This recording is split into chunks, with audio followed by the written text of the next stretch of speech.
presented by Dr. Pepper. So there's a lot riding on some of these matchups here today, as we know, in Rivalry Week. And they're looking ahead to next week, which is Championship Week. So I'm going to give you guys some facts and see how you feel while you're laughing.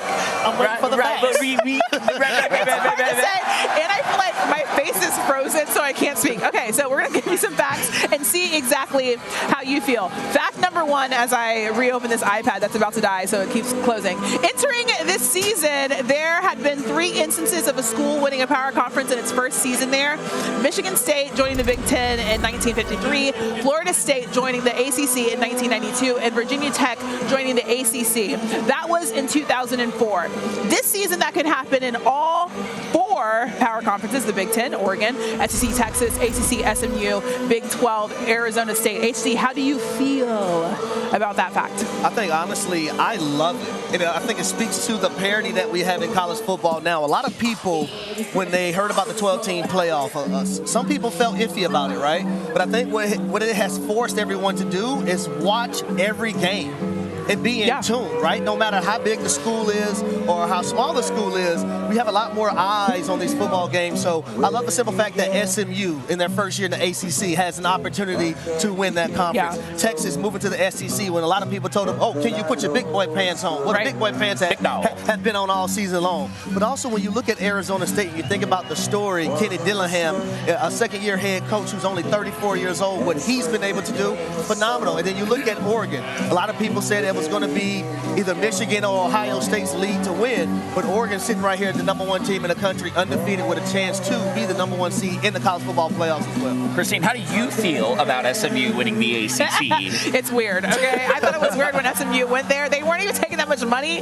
versus all the other teams decided to go to the ACC. Hey, man, I know they got you shaking in your boots. They got their own money, so they're totally They got a lot of bread, Nobody's too. About SMU, okay? They do have a lot of bread. That's the whole reason that they went there. Okay, let's go to fact number 2. After going 2-7 in Pac-12 play last season, Arizona State has a chance to go 7-2 in Big 12 play. So, Lyles, how do you feel about ASU's dominance this season in the Big 12? It's funny. People have always talked about this Arizona State program, North Carolina, a couple others as being sleeping giants. The fact that Kenny Dillingham, first off, I always love when teams take an opportunity on a young coach because so many coaches are stuck in their ways. They know one way to do things. Kenny Dillingham, 34 years old. He's at his alma mater.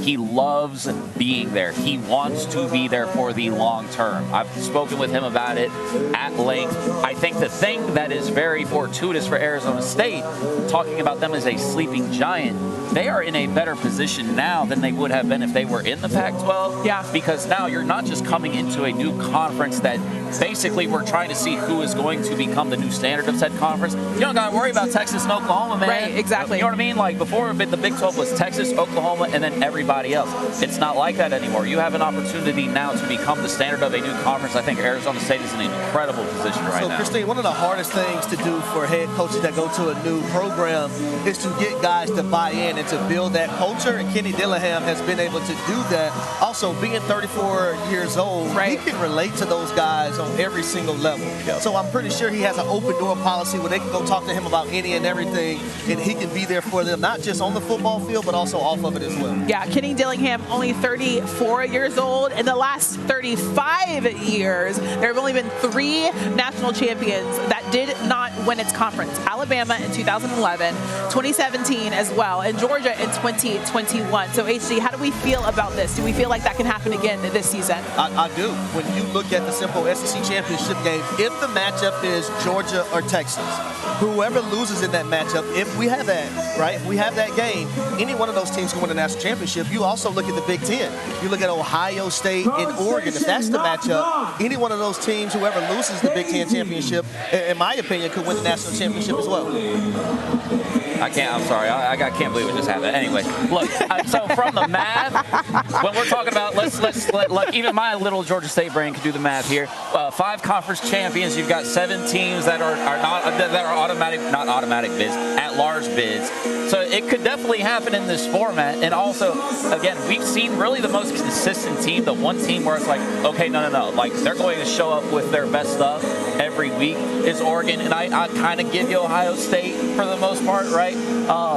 outside of that, I think obviously the SEC scenarios to me stick out. Yep.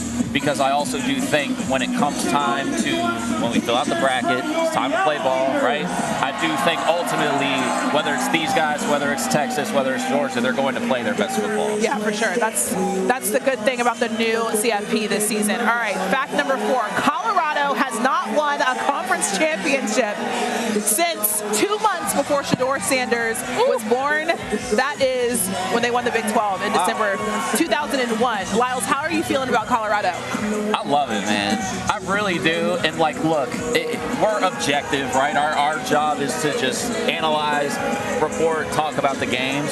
But one of the most annoying things to me about what we've done with Deion in Colorado the past couple of years is people have done a terrible job of separating their feelings with how he handles his business with what they've been building and what they are on the football field, right? Like, I remember specifically after the Nebraska loss, people are like, well, they might not win another football game. Man, shut that up. that was ridiculous then, and it sounds even more ridiculous now when you talk about all the improvements that they've, like, we knew they were going to be good offensively. We know their offensive line is weak. We know Shedeur Sanders can make up for it, but defensively, they've improved. I love watching Colorado doing what they're doing right now. They need help, though. They need help today. They need 2 of these 3 teams, BYU, Iowa State, Arizona State. 2 of those teams lose, and Colorado's in there. Yeah, for sure. I do want to just mention one more fact that we're not going to react to, but we keep talking about Kenny Dillingham and the fact that he is 34 years old.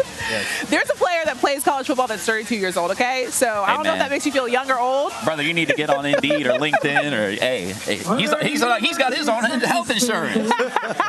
My age, bro. Yeah, it's a little rough.